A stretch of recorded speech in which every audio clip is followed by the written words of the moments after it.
के अध्यक्ष, भीम आर्मी के अध्यक्ष हमारे बीच आए हैं, तो इनका स्वागत करिए तालियों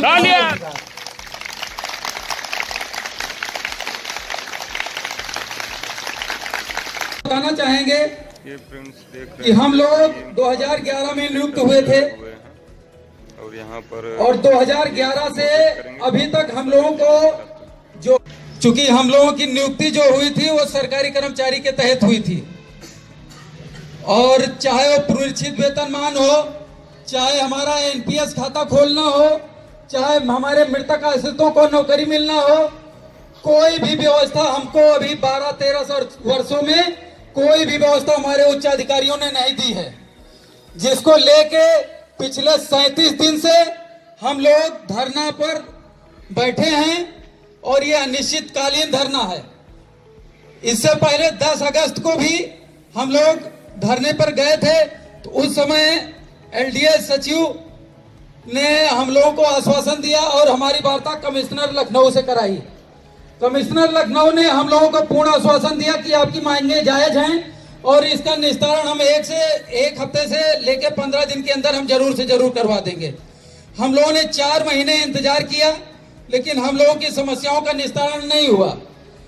तब हम लोगों ने 11 दिसंबर को फिर से धरने पे जाने की घोषणा की, लेकिन अचानक हम लोगों को ये जानकारी मिली कि राष्ट्रपति महोदया लखनऊ आगमन हो रहा है उनका, तो इसके उपलक्ष्य में हम लोगों ने अपने धरने को स्थगित करते हुए 18 दिसंबर से धरने का ऐलान किया, और 18 दिसंबर से हम लोग धरना स्थल पर धरना दे रहे हैं। बीच में बारिश ठंडी हम लोगों ने झेली है, पिछले 37 दिन से हम लोग धरना स्थल पे हैं। इस बीच में हमारे शासन के उच्च अधिकारियों से भी वार्ता हुई, हम लोगों को यह भी आश्वासन दिया गया कि 3 दिन के अंदर आपका आदेश जारी कर दिया जाएगा, आप लोग धरना समाप्त कर दीजिए। हम लोगों ने वहां पे अपनी बात रखी और कहा कि ठीक है महोदय, हम लोग शांतिपूर्वक धरने पे बैठे हैं और आप आदेश जारी कर दीजिए, 3 दिन के अंदर हम लोग धरना समाप्त कर देंगे हमारा आदेश मिलते ही। लेकिन अभी 37 दिन हो गए, हम लोगों को हमारा आदेश नहीं मिला है, और हम लोगों ने ये ठाना है कि जब तक हमारा आदेश हमको नहीं मिल जाता है, जब तक हम अपने धरने को आगे बढ़ाते रहेंगे, अनिश्चितकालीन धरना देते रहेंगे।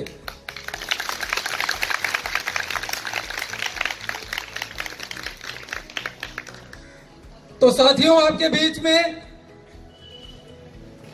हम सभी के बीच में अध्यक्ष महोदय आए हैं, हम इनका स्वागत करते हैं और इनको आमंत्रित करते हैं।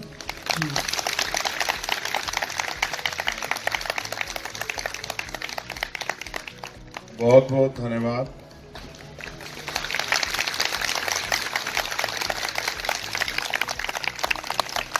चार जनवरी को मुझे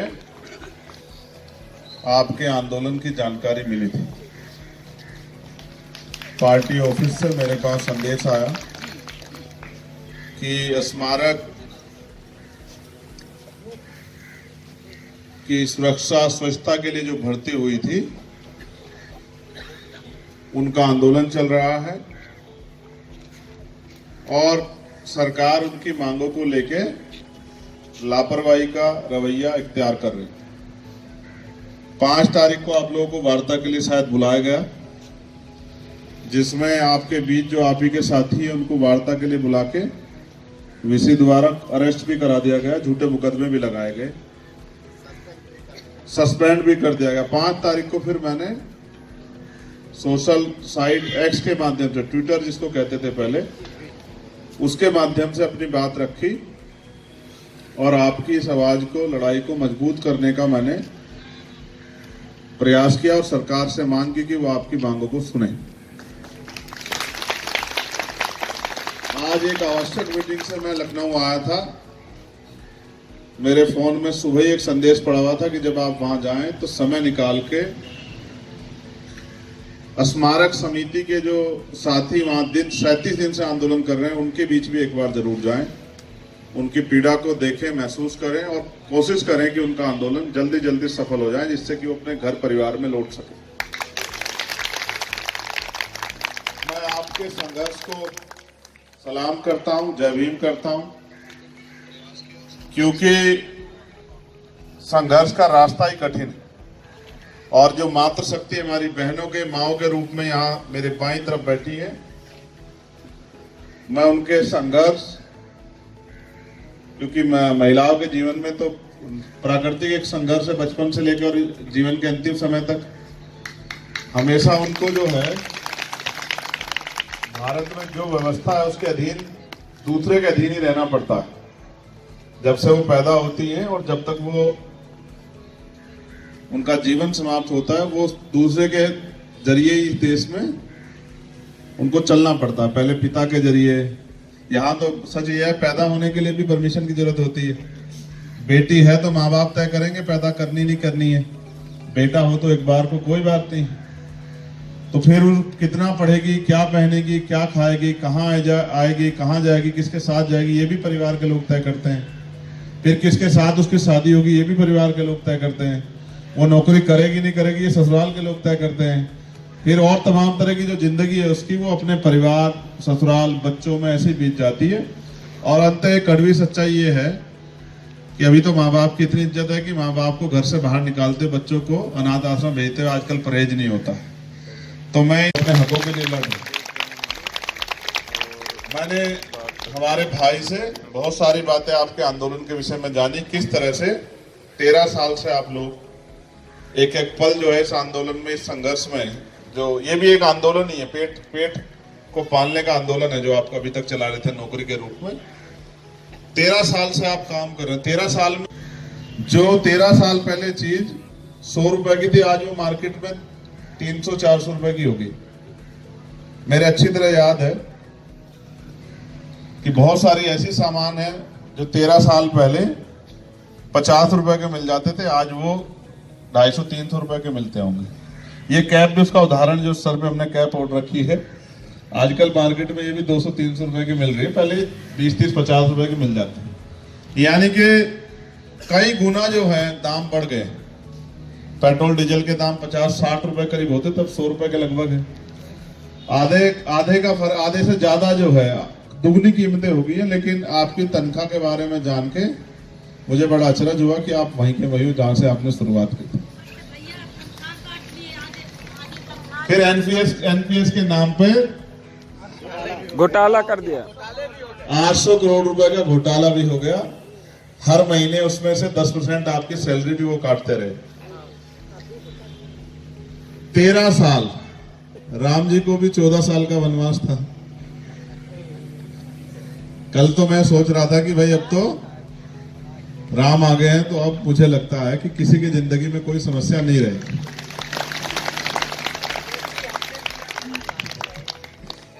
कोई भूखा नहीं सोएगा, किसी के पास पहनने के लिए कपड़े की दिक्कत नहीं होगी, किसी बहन बेटी का रेप हत्या नहीं होगी, अत्याचार नहीं होगा, किसी को घर में जलाया नहीं जाएगा, सताया नहीं जाएगा, किसी की वेतन विसंगतियां नहीं होगी, किसी के साथ घोटाला नहीं होगा, क्योंकि अब तो न्याय होना चाहिए। ऐसी मुझे भी उम्मीद है, मगर हो सकता है कि ये गलतफहमी हो जाए, लेकिन मेरी आशा है कि कुछ बदले। लेकिन उससे ज्यादा बदलेगा इस तरीके, जिस तरीके से आप लड़ रहे हो।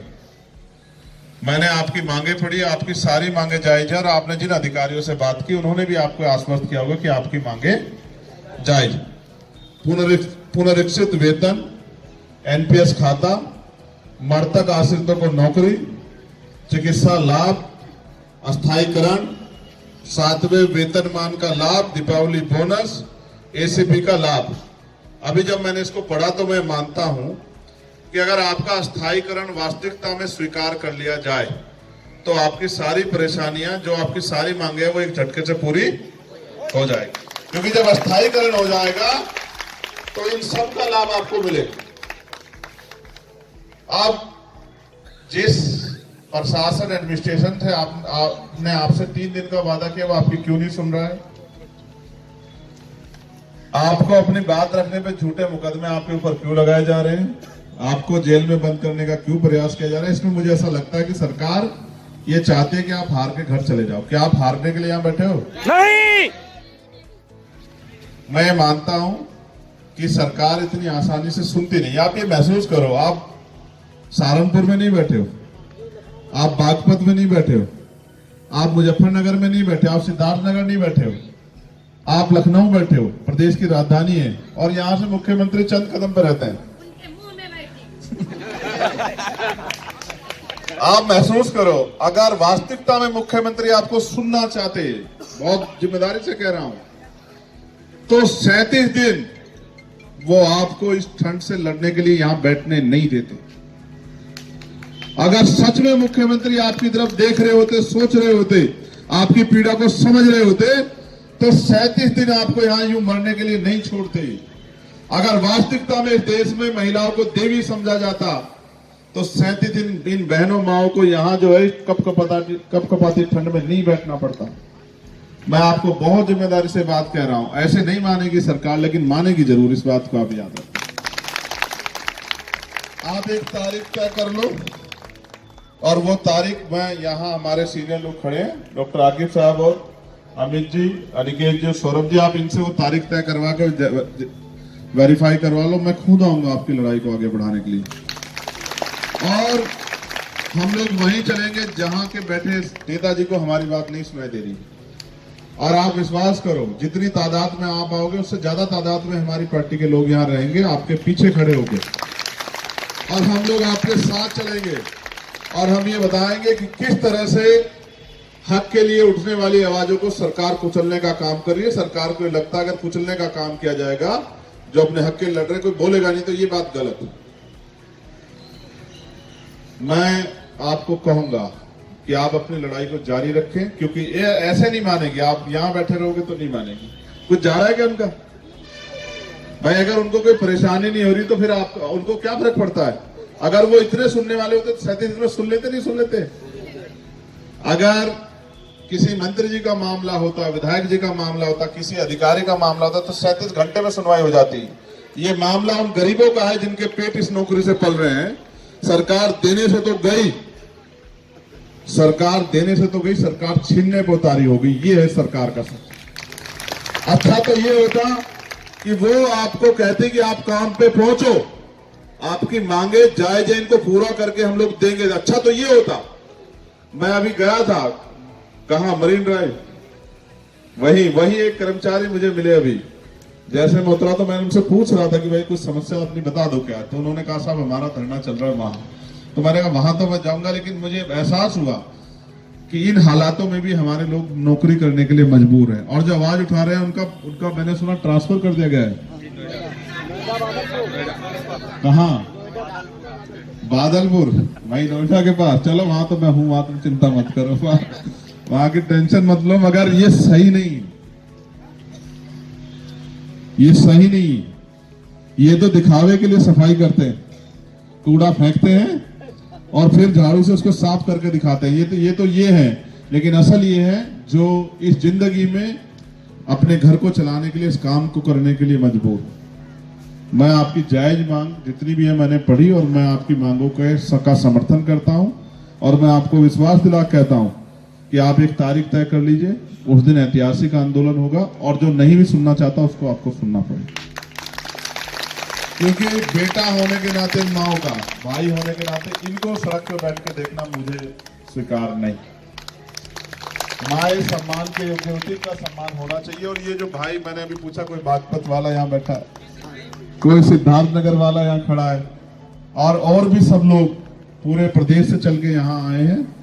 आगे तो नौकरी मिले ना मिले, लेकिन जो है उसको भी छीनने का प्रयास हो रहा है। मैं आप सबको भी विश्वास दिला कहता हूं, आप ये मत समझो लोकतांत्रिक देश है, लोकतंत्र है, जनता को सुनना पड़ेगा।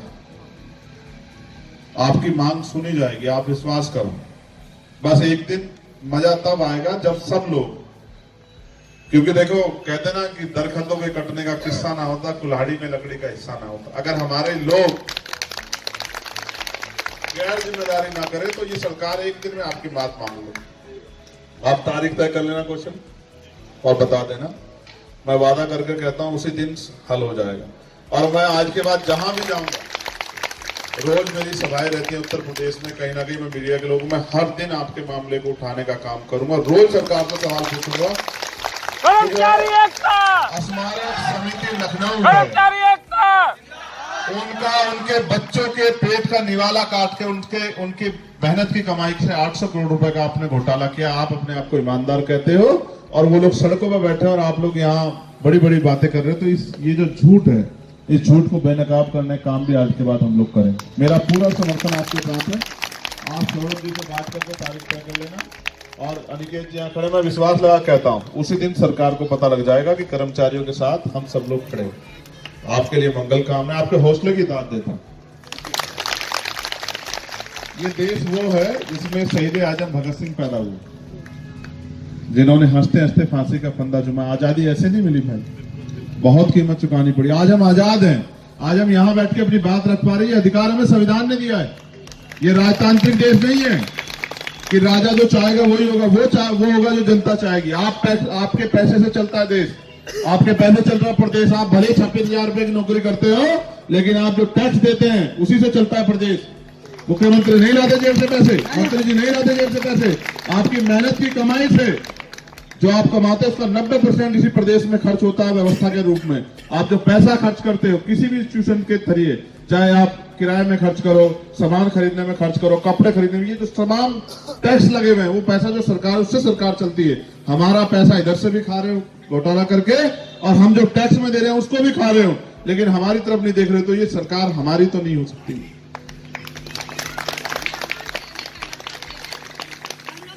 मीडिया आती है, अब बात करने आ गए, जैसे आप आ गए, आपसे मैं बात कर रही थी, मेरा भाई, और मैं जब बात कर रही हूँ तो मेरा चेहरा देख के यार वीडियो बना के यार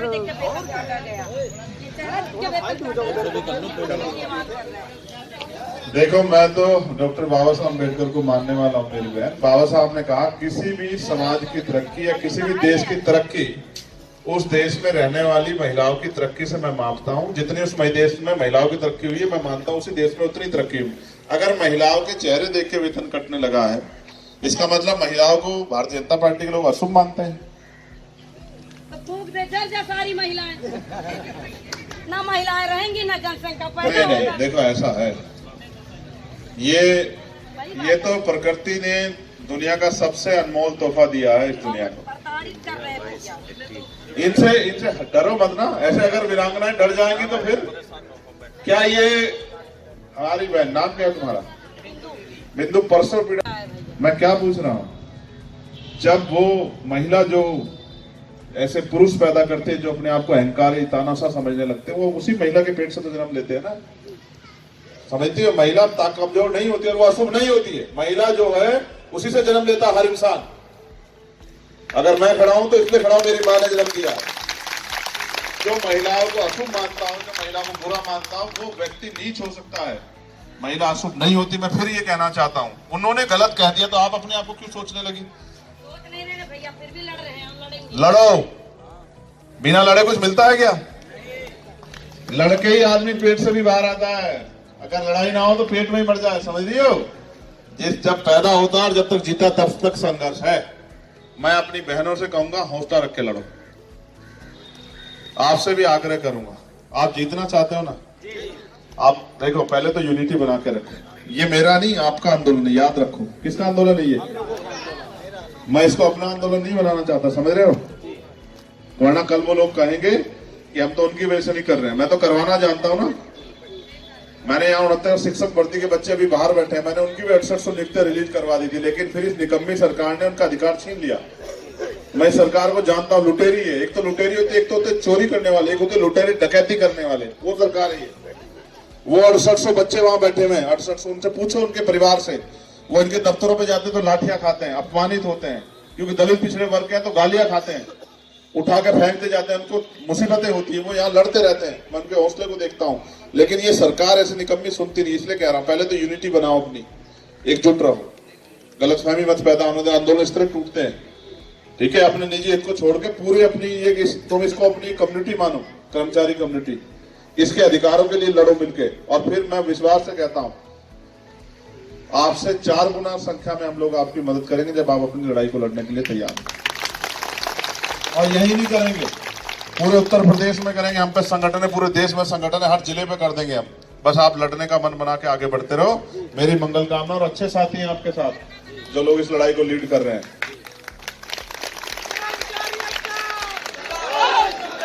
रुक जाओ, अब लगवाना नारा। अगर ऐसी आवाज रहेगी तो कौन सुनेगा तुम्हारी आवाज?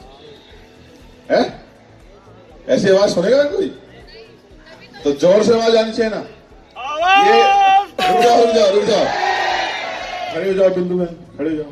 अब लगाओ नारा, बहुत तेज तेज बोलते ना, हिम्मत करके लगवाओ। इसी को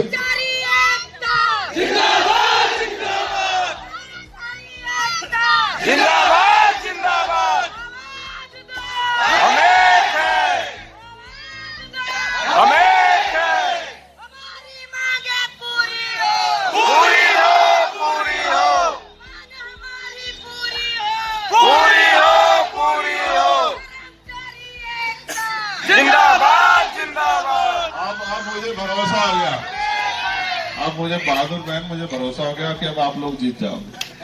मेरी आज की बात याद रखना, मैं जो कहता हूँ बहुत सोच समझ के कहता हूँ। मैं लड़ाई में उनकी लड़ता हूँ जो अपनी लड़ाई खुद लड़ते हैं। जो अपनी लड़ाई खुद नहीं लड़ते ना, उनकी लड़ाई कोई लड़ ही नहीं सकता। पहले आदमी को अपनी लड़ाई खुद लड़नी पड़ती है। आप अगर 37 दिन ना बैठते, कौन आएगा आपकी मदद करने के लिए? जब आप 37 दिन से बैठे तो लोगों को विश्वास होगा कि आप लड़ोगे, क्योंकि अक्सर रहता है जिनकी लड़ाई लड़ने जाते हैं वही घर चले जाते हैं। ठीक है, इसलिए आपकी लड़ाई के लिए मंगल कामना है। मेरा विश्वास अगले महीने के आधे दिन पूरे होने से पहले आप जीत जाओगे। आप तारीख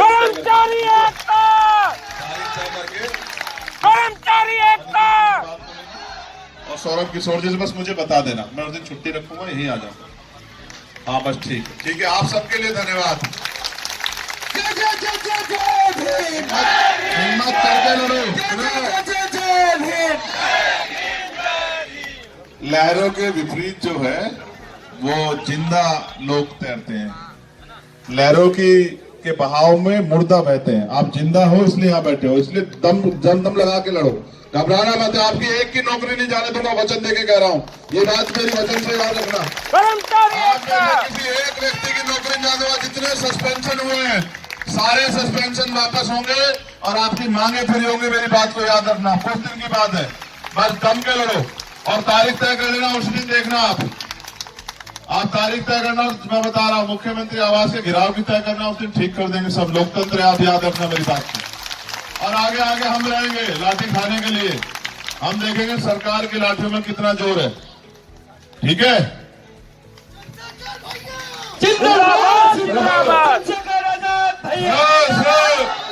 ये जिंदाबाद करके ना सब खराब कर देते। पता है क्यों? जब जिंदाबाद हो जाता ना आदमी, फिर लड़ना भूल जाता। मुझे लड़ने दो, बहुत लंबी लड़ाई है मेरी अभी। ठीक है, खुश रहो। बस आप सबके लिए मंगल कामना। धन्यवाद। जय भीम, जय भारत। कर्मचारी एकता जिंदाबाद, जिंदाबाद जिंदाबाद, कर्मचारी एकता जिंदाबाद, जिंदाबाद जिंदाबाद।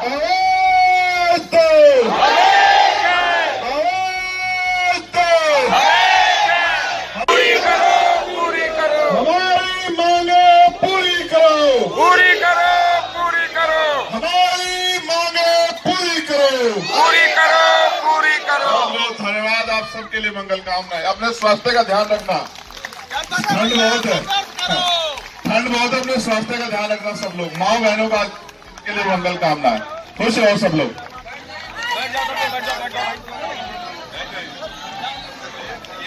साथियों, आप लोग बैठ जाएं।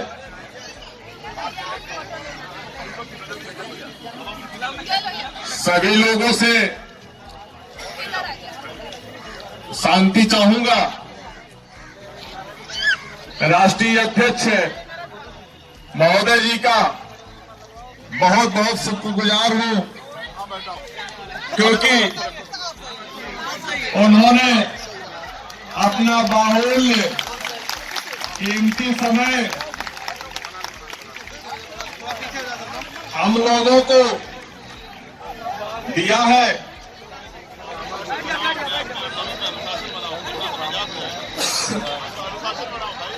आप लोग शांति बनाए रखें। अभी आप लोगों को संतुष्ट किया जाएगा।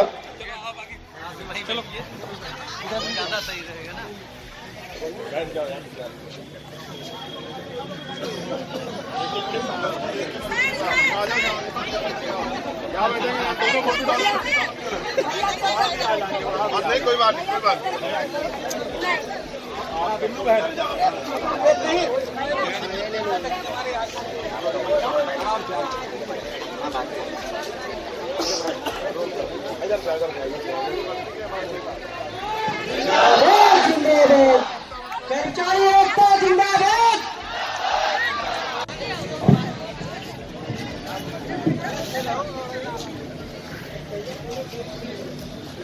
तो फ्रेंड्स आप देख रहे होंगे सबके बीच में ये आप देख रहे हैं। कहते हैं कि देश में महिलाओं को सेविंग की तरफ दिया जाता है, यहाँ बड़ी पैमाने में होता है। और ये हमको बच्चे पता है, इसके बच्चे भी इनको पता है कि अगर ये नौकरी नहीं करेंगे तो इनके बच्चे को देख नहीं। आशीर्वाद में ज्यादा शक्ति है। आप दोनों हाथ उठा के आशीर्वाद दे दो। भैया हमारे पूछ लो, पूछ लो। भैया हमारी मांगे पूरी कर दो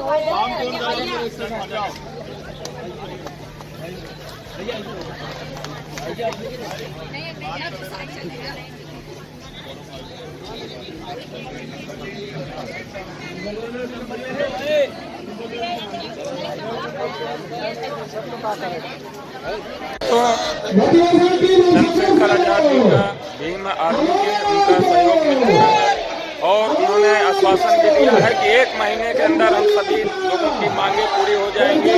और इसलिए धरने पे आप सभी को आना है और अपनी मांगों के लेके यहाँ पर इकट्ठा होना है और ये संघर्ष जारी रखना है। धन्यवाद दोस्तों। ओके।